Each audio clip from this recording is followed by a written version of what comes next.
Welcome into the relay. My name is Tanvir Singh, and we took a little bit of a hiatus, but we're back before the NFL season starts.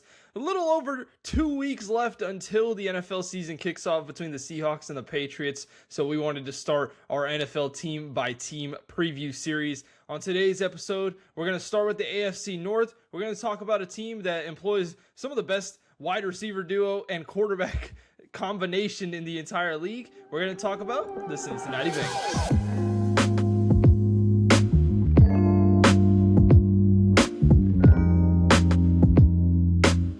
Cincinnati was victim to another year of mediocrity in 2025, as they didn't really reach the heights of what they believed they could be, as they were 5-4 years ago, where they got to the Super Bowl and the AFC Championship. Joe Burrow and company have not really made the playoffs ever since then for the last, 3 years now, and it seems like time is ticking on the Cincinnati Bengals team as we head into the 2026 season. I like to format my show into thinking about what happened with the Bengals last year, what they did in the offseason to try and improve their situation, and what their outlook is going to be on the 2026 season as we go into next year. So talking about last year, offensively, I think Joe Burrow made this offense improve stylistically anytime he was on the field. I don't think that was really an issue last season with Joe Burrow. I think when Jake Browning and Joe Flacco were in the game, it wasn't necessarily a massive drop-off in terms of the statistics, but I think stylistically it was really a problem for the Cincinnati Bengals when they wanted to kind of go into different schemes that Joe Burrow is much better at than Flacco, specifically, the deep passing schemes. I thought defensively, they gradually improved throughout last season. Post bye week, they showed signs of life, even though beforehand they were absolutely terrible. At least bottom 3 in the league in terms of the first half of the season. He couldn't defend anybody in the passing game. The defensive line was not getting any pressure. But I thought once we got to the second half of the season, they actually did improve quite a bit, especially in the secondary. And we'll go into why that was the case a little bit later on. I don't think neither unit really peaked at the same time, which kind of led to a pretty uneven and inconsistent season for the Cincinnati Bengals. And I also think that there was only... It's interesting because they're only one game better than the Browns. And we talk about the Browns, a lot of the public media talks about the Browns as if it's a dumpster fire and it's the end of the world. But Cincinnati was actually only one game better than them last year. So I think a part of that is because the QB situation is so much better in Cincinnati. And therefore, there's a little bit, I guess, less of a spotlight put on this team. Especially last year, I would say. But I think going into this year with the defense adding some pieces, I think it's going to be an interesting point of discussion when we talk about Cincinnati throughout this season if they have some slip-ups throughout the year. Going into this year, hopefully with health by their side, Burrow, Chase, Brown, and Higgins are all on the same page as they were. I would say the best one was probably 2 years ago, but last year was pretty good as well. The defense playing similar to what they did by season's end, and if that is the case, I think this team can certainly pop back up to the top of this division. Looking at some stats about what happened in the previous season for the Cincinnati Bengals, they finished 6-11. They finished third in the AFC North, just one game ahead of the Cleveland Browns, as I stated earlier. They did not make the playoffs. Their point differential was pretty horrible at -78, and the home record sat at 3-6, while the away record was not much better at a 3-5.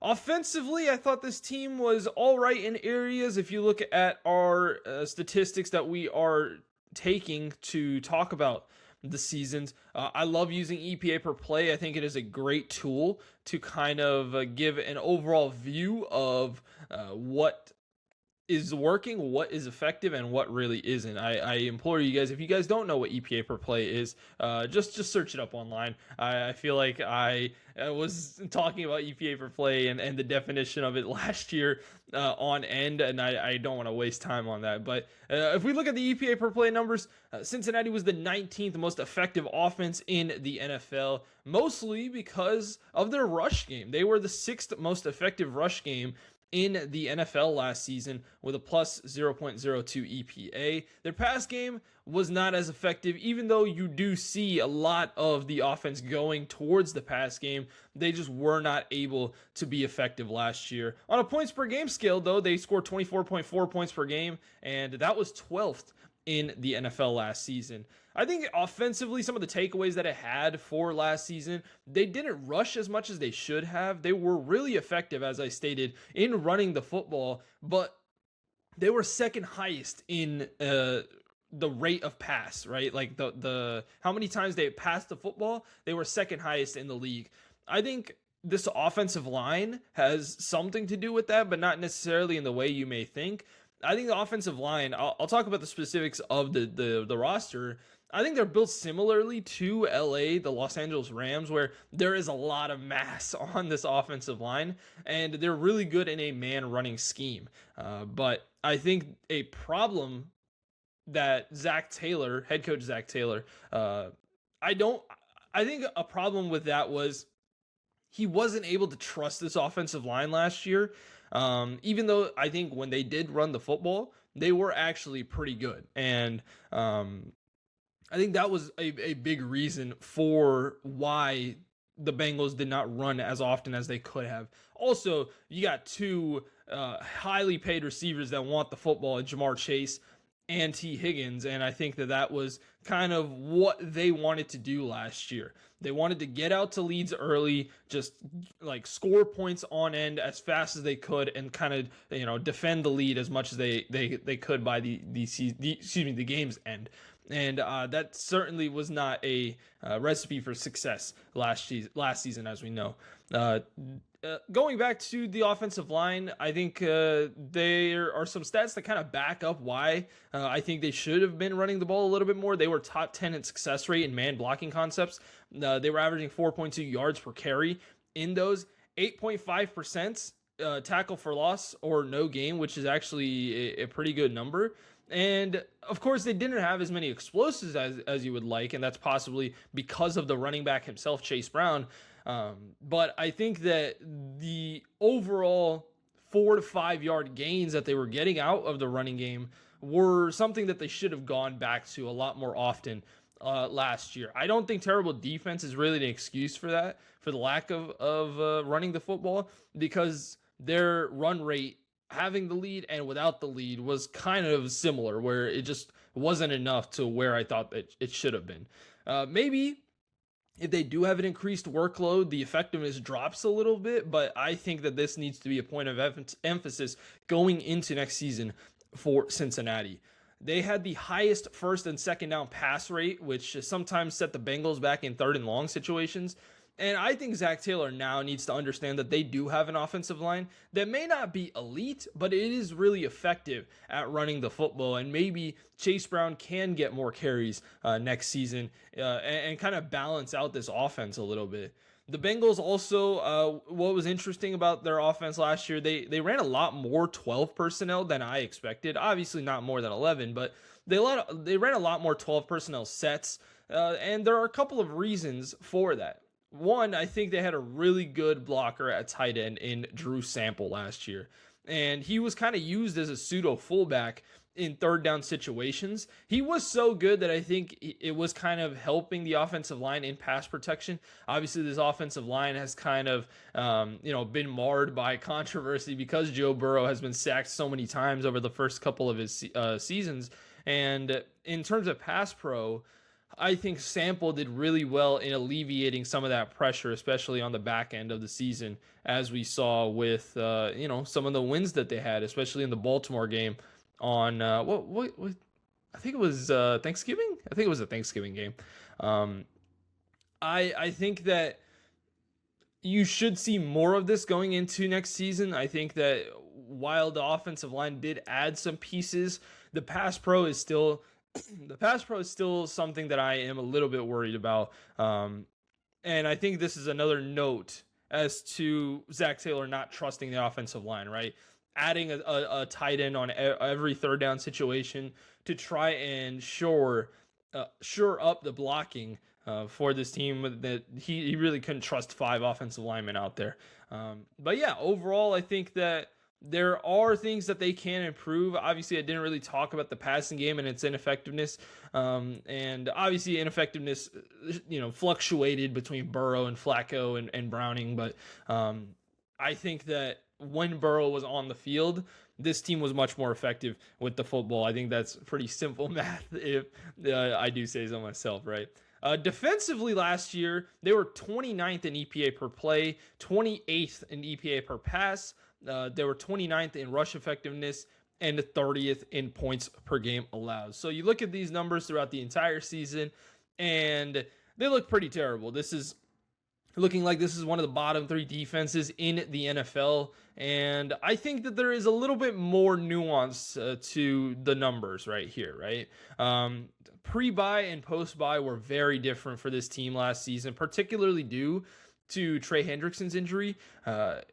Pressure rates dropped, but weirdly enough, the red zone defense for this team improved last year in the back half of the season from 24th to 8th. So I think that was a big improvement that they made in the back half of the season. One thing, I think the secondary really improved in the back half. They went to a high usage of man-to-man. They were 11th in the NFL in man coverage last year. And they really allowed this young secondary to kind of be themselves last year. One thing that was worse was explosive play percentage, and that's obviously going to be there with more man coverage, and it certainly can be improved. But I also think a big reason for that is these cornerbacks are playing man-to-man for so long that you really cannot defend if there's no pass rush. There was 0 pass rush last year, especially with Trey Hendrickson being down for a couple of games. And that really did affect the defense. I think they were defending really well in man coverage. You just can't defend for as long as they were forced to on a regular basis. And that's kind of what I saw out of the secondary. But I do like the pieces that they have. I like what they were doing on third down. And I think that is something that they can take into next season to kind of improve this defense in terms of the statistics from one of the worst defenses in the league to at least average, which I think is all they need kind of going into next year. Trey Hendrickson also is gone, so that is another point of emphasis, but they did add a lot of great pieces in Jonathan Allen, Dexter Lawrence. They got Cassius Howell out of the draft and Boye Mafe from Seattle, and I think that's going to supplement a better and hopefully more healthy pass rush in 2026. In terms of Dexter Lawrence, it's interesting because I think anytime the Bengals have had a lot of success, especially in the 21st century, it is because they have that very dominant high pass rush win rate interior defensive lineman. If you remember, Geno Atkins was a really big piece of this defense a couple of years back, and I think Dexter Lawrence can kind of create that sort of role for himself when he goes into this defense next year. Again, I don't think that the defensive line necessarily looks elite because I think they have a lot of older defensive linemen, especially Jonathan Allen being one of them. But I still think that they may not need to be elite next season, and they can just be great. And I think that if you take the sum of the parts in that specific part of the field, I think they will be much improved than they were last season. And the last point of emphasis that I really want to make that kind of details how much better the Bengals were in the back half of the season on defense versus the first half is points per game and yards per game. I think that's kind of easy things to kind of look at to see improvement. They allowed 9.3 less points per game, 9.3 less yards per game. They would still be pretty trash, right? They allowed 9.3 less points per game and 97 less total yards per game in that span. And it wasn't even when Trey Hendrickson was healthy. No, I think this improvement occurred largely with similar personnel. So I think that it was a gradual, betterment of that defense with the pieces that they had from the beginning of the season to the end. They were 5th in takeaways, and they were 5th and also defensive third down percentage going into the back half of the season. So that's kind of the takeaways that I had in terms of the scheme of the Cincinnati Bengals team last season. If we just look at the big wins and losses that they had, I try to give at least 2 big wins and 2 big losses for each team as we are going to head into the other teams in this preview series. My biggest wins for this team were the week 2 win against the Jaguars. It was a 31-27 victory. I think this was the one where Browning did come in for the Bengals, and they found a way to win against a quality Jaguars team that we later found out was a playoff team. And then the Thursday night football game, the Unk Bowl between Joe Flacco and Aaron Rodgers. They defeated the Steelers on Thursday night football 33-31. That was a really fun game. Some of the biggest losses that I have listed, they were in back-to-back weeks, and this kind of broke the back of the Bengals last year. Week 14 at the Bills. One of the best games of the year last year in the snow. Everyone remembers, I don't want to bring up bad memories, but everyone remembers the Joe Burrow pick 6 where he kind of tried to float it. I forgot who the receiver was in that area, but he tried to float it and just didn't work out, right? So that was a tough loss. And then one of the worst performances of the year, in my opinion, the Week 15 game against the Ravens. Another pick 6 in that game, one of the more crazier ones, and they lost 24-0 in a big game scenario.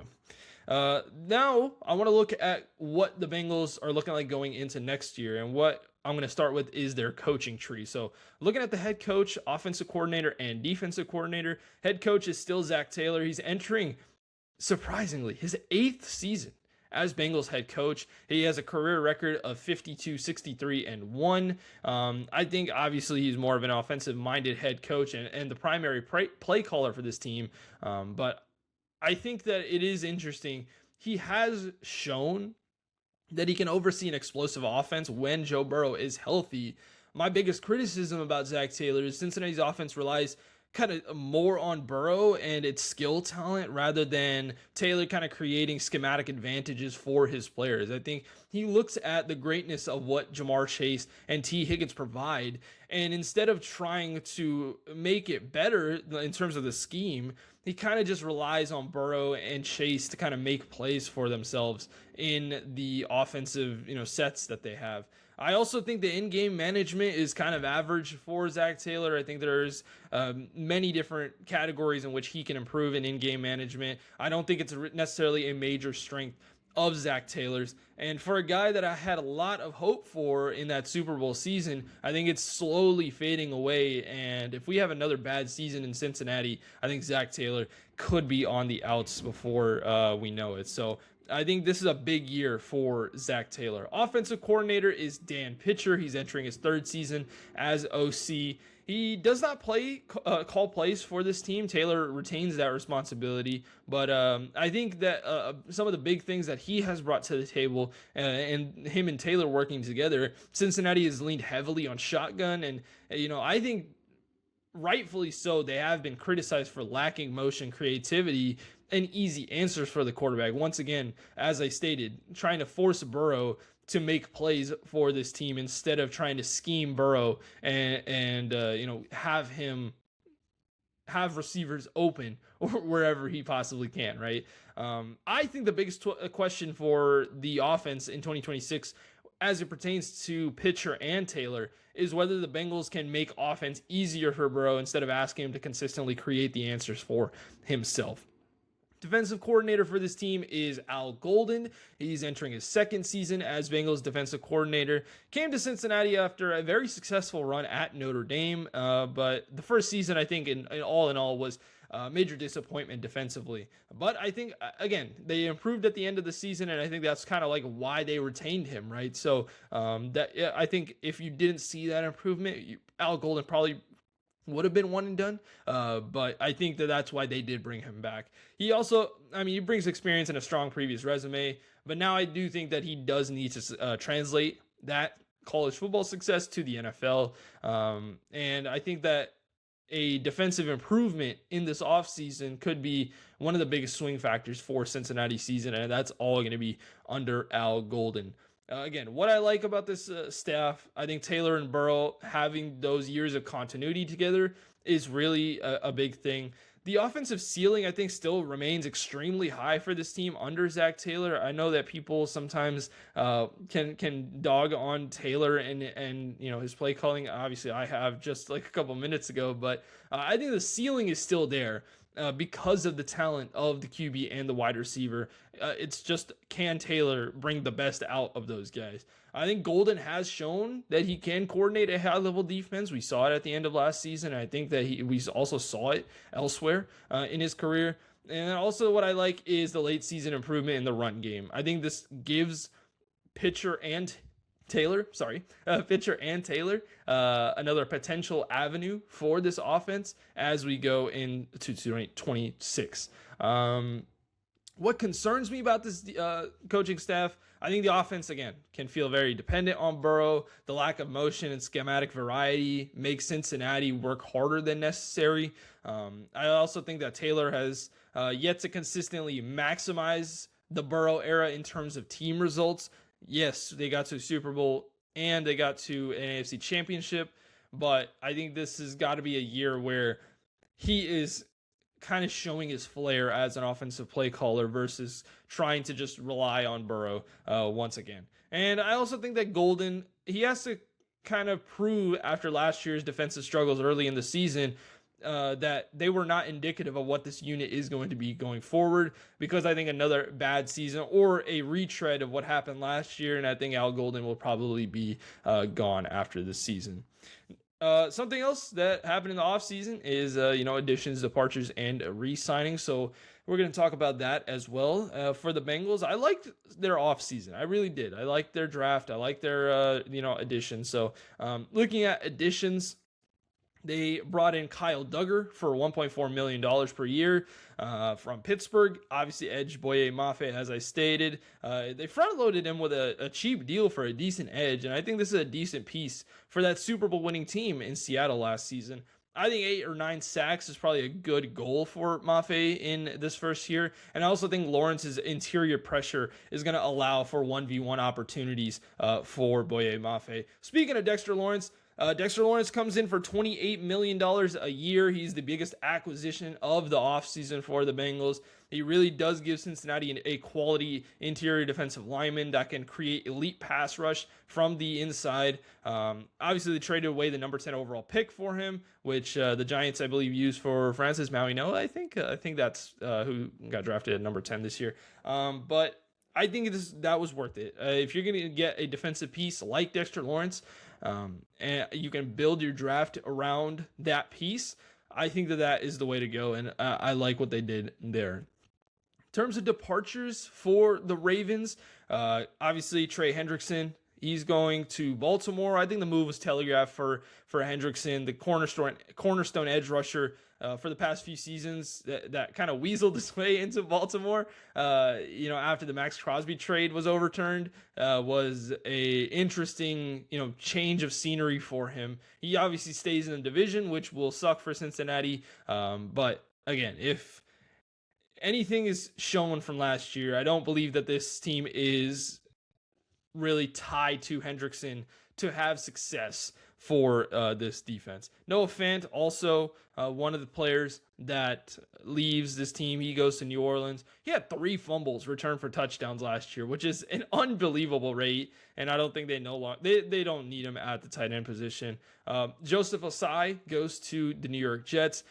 Jake Browning is off this team. He goes to Tampa Bay. Cam Taylor-Britt is going to Indianapolis. I think with the emergence of Dax Hill and Turner, I think that they don't necessarily need Cam Taylor-Britt once again. So he's going to Indianapolis, and then Geno Stone is going to Buffalo. And I think that Bengals fans will probably be happy about that offloading and what they brought in at safety. Re-signings for this team: Tanner Hudson returns $1.3 million per year. Dalton Reisner is back on the offensive line. Cody Ford is also back on a $1.3 million deal. Joe Flacco, $6 million per year, and he's back as well. Yeah, I think he was very serviceable for Cincinnati last season in multiple starts. I think it had some really great games. Obviously, I listed the Pittsburgh game earlier. I also think the game against Chicago, which they inexplicably lost, that was crazy. But I also think that Flacco had a good game. in that one. And the big pay for Orlando Brown Jr., the offensive tackle, I think this is relatively low for a starting caliber offensive tackle in this day and age. So I think they got a pretty good deal for Orlando Brown. All in all, a pretty good offseason in terms of additions and subtractions. I think Trey Hendrickson obviously is going to be a tough loss, but when you have Boye Mafe and Dexter Lawrence coming back, or coming in, I should say, and Jonathan Allen, which I didn't even list in the key additions part, I think that could be a really big, mover of the needle for the Cincinnati Bengals this year. Now, heading into the draft, I thought the Cincinnati Bengals had a pretty good NFL draft. I gave them a B+ in the NFL draft this year, and they picked up a couple of guys that I really like. Cassius Howell was their first pick, the edge out of Texas A&M. They picked him in the second round with the 9th pick in the second round. The third pick, the round 3 pick, Sicario Davis. A lot of people had differing opinions on Sicario Davis. A lot of people had him really high. A lot of people had a little bit of a lower grade on him. So there's a little bit of inconsistency when it comes to how people value Sicario Davis. So that will be an interesting piece to look forward to. Connor Lew, the center out of Auburn in round 4. Round 4, they also picked Colby Young, the wide receiver out of Georgia. I think this was probably my least favorite pick for Cincinnati. Probably the biggest head scratcher for me personally. Bryant Parker II in round 6 out of Duke, and they finished off with 2 picks in round 7, Jack Endries and Landon Robinson.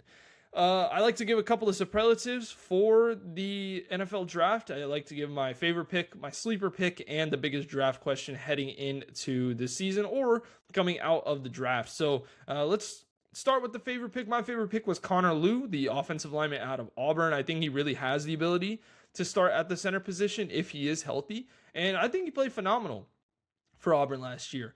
Sleeper, I think, is going to be Bryant Parker II, the round 6 pick out of Duke. I think he is going to kick inside in the NFL after playing a multitude of positions at Duke, and I think he is an excellent value in round 6 and is kind of built for a switch at positioning in that offensive line. My biggest question was the lack of addressing the linebacker position. I think for a team that is as poor as they are at linebacker, I thought there were chances in the 3rd, 4th, and 7th round where they could have attacked that position, but went for Sicario Davis, as I stated earlier. And for me personally, I think it was a slight overpay at the cornerback position, even though I do think his size is good. And Colby Young obviously is in a position I didn't believe they needed at all. But we will see how the linebacker position plays this year, because I think there is a piece there that I think can bring the floor of that linebacker group up. Roster position grades. We're going to look at every position group in this team: quarterback, weapons, offensive line, defensive line, linebackers, and the secondary, and give a letter grade for them. Obviously, people's letter grades are always different. Here's what I'm going off of.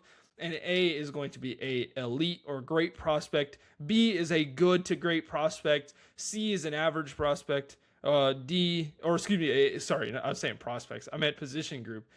A is great to elite. B is good to great. C is average. D is below average. And F is terrible. So hopefully you guys will respect that. I know some people see my letter grades on other things and they're like, what are you talking about? But anyways,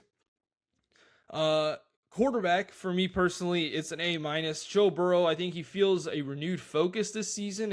He's really looking to break out this stretch of terrible seasons since they're back-to-back, Super Bowl and AFC Championship berth seasons. I think a better defense will put the onus on Burrow this year to play very good and not make excuses this season, especially if the D-line is truly improved on the opposite side. I think the defense will at least be average, so it's time to get back to the playoffs if you're Joe Burrow and company, and I think that is a big part of what they need this season. Weapons, they have a really good weapon group. I'm also going to give this an A. Running back is Chase Brown. We talked about the effective running from Brown in this offensive line last season, but I still don't rate Chase Brown as an elite running back. I think his receiving work is good, But if he's forced to run more on early downs, I want to see if those 4 or 5 yard runs that I was talking about earlier in the show are going to be as consistent as we hope they will be, and they'll stay consistent throughout the year. Wide receivers, they have Jamar Chase, T. Higgins, and Andre Yosivas. I like Jamar Chase. I still think that Jamar Chase is the best receiver in the league. T. Higgins, I rate T. Higgins very highly.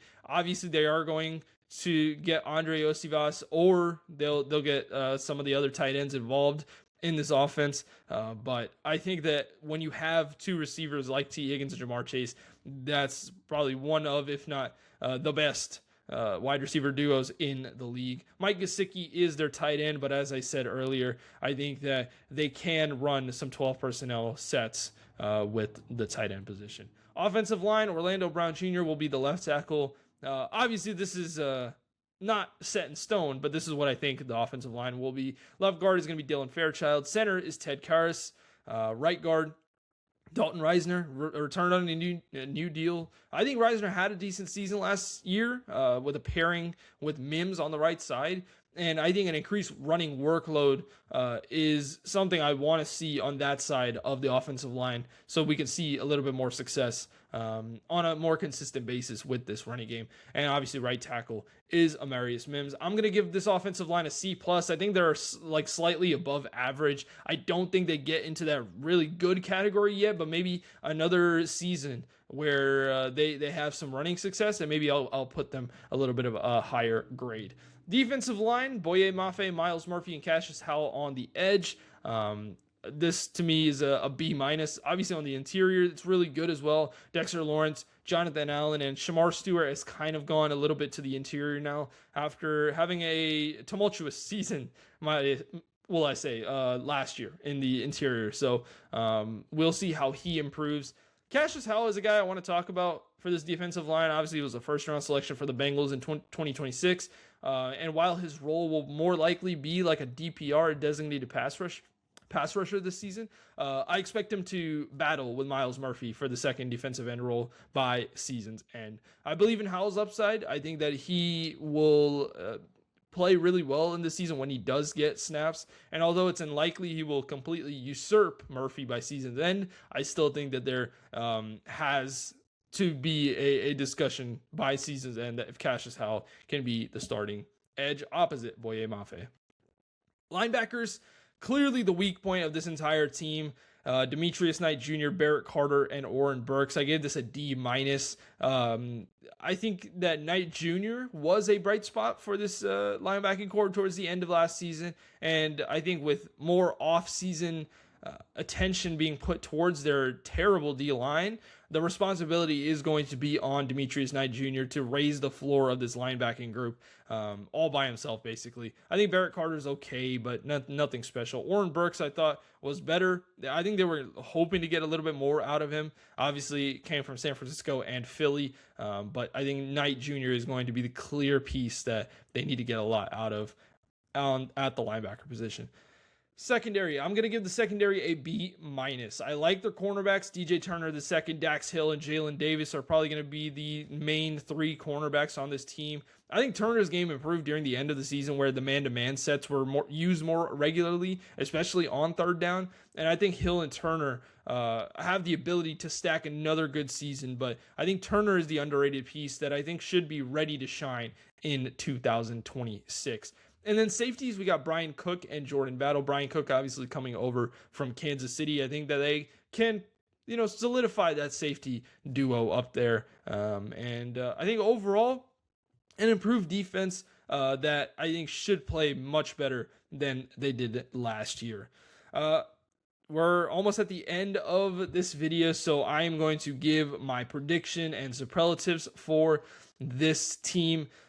I like to give a floor and a ceiling, not a hard line for the prediction in terms of the record. I will also give my division prediction and if they make the playoffs or not. For the Cincinnati Bengals, I think their floor this year is 7-10. I think that you will probably see improvement from last year's 6-win season, but I think that this team can, health warranted, right?